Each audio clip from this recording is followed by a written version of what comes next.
Ya, pemerintah memastikan kenaikan PPN menjadi 12% resmi berlaku mulai 1 Januari 2025 mendatang.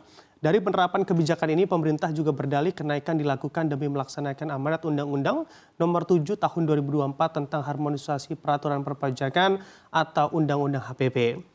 Lalu menurut Anda, kenaikan PPN menjadi 12% mulai tahun depan itu keputusan yang tepat atau justru sebaliknya?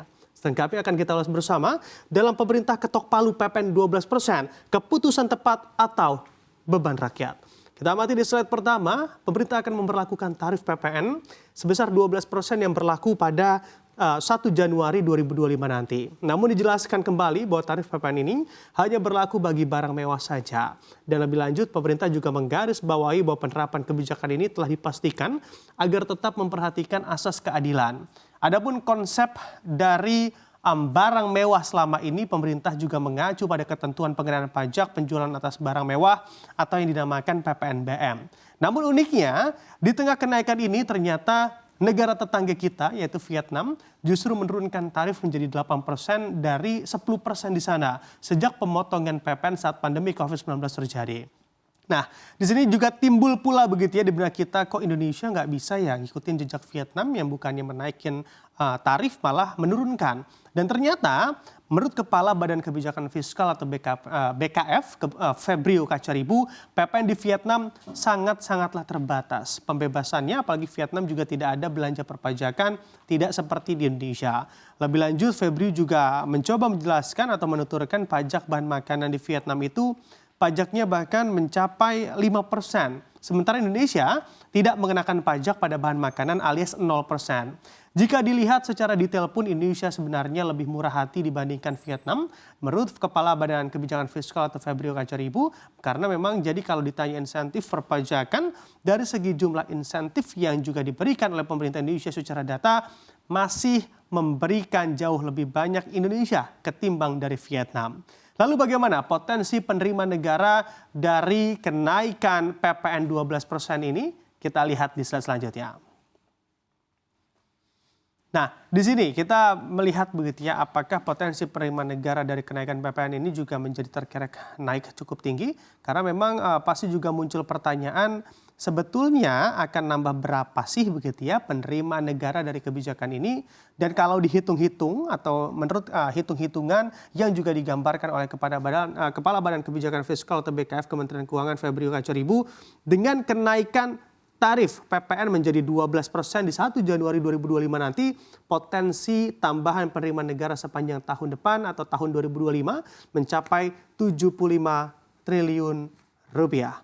Sementara itu total estimasi anggaran yang dikeluarkan untuk 15 insentif fiskal yang juga telah disebutkan dalam paket kebijakan ekonomi akan mencapai 40 triliun rupiah. Ke-15 insentif fiskal ini juga berfokus pada, kalau dilihat listnya ada PPN DTP minyak, lalu juga ada tepung terigu, gula, beras, bahkan hingga kendaraan listrik juga masuk di dalamnya. Selain itu, kenaikan PPN 12% ini juga tidak akan menyasar pada barang-barang kebutuhan pokok masyarakat atau masuk dalam pengecualian. Menurut Menteri Keuangan Sri Mulyani, untuk pemberian pengecualian terhadap pungutan PPN ini juga akan membuat hilangnya potensi pendapatan negara bahkan hingga ratusan triliun rupiah. Seperti halnya ketika PPN resmi naik menjadi 12% dan daftar barang-barang maupun jasa tersebut tetap dikecualikan oleh pemerintah dari pemungutan, maka secara nilai potensi PPN yang tidak dipungut juga dihitung begitu oleh negara bahkan mencapai 265 triliun rupiah banyaknya. Nah, di sini lalu kira-kira barang-barang mewah apa saja sih yang juga menjadi target dari pemerintah untuk dikenakan PPN 12% di tahun depan? Kita lihat di slide selanjutnya.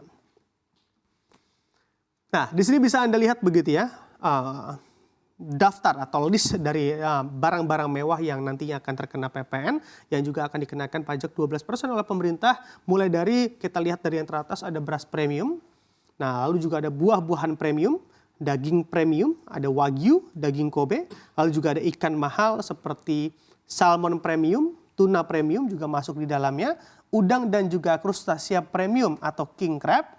Di sini juga ada jasa pendidikan premium, jasa pelayanan kesehatan medis premium juga akan dikenakan, lalu juga listrik pelanggan rumah tangga yang juga berada pada volt ampere di angka 3.500 hingga 6.600 volt ampere dikenakan atau masuk dalam barang mewah dikenakan PPN 12% di tahun 2025.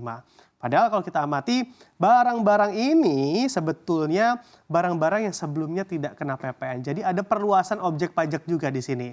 Dan dari daftar barang-barangnya memang sebetulnya lebih condong begitu ya pada barang konsumsi kelas ekonomi menengah hingga menengah atas. Tapi balik lagi, PDB kita disokong oleh kalangan kelas menengah dan kontribusinya terhadap PDB juga cukup besar di sana. Semoga dari penerapan kebijakan ini pun tak akan berimbas juga pada tingkat daya beli kelas menengah yang tentunya berpotensi terancam dan juga mampu memberikan efek pada target pertumbuhan ekonomi bangsa yang dicanangkan oleh pemerintah ke depannya.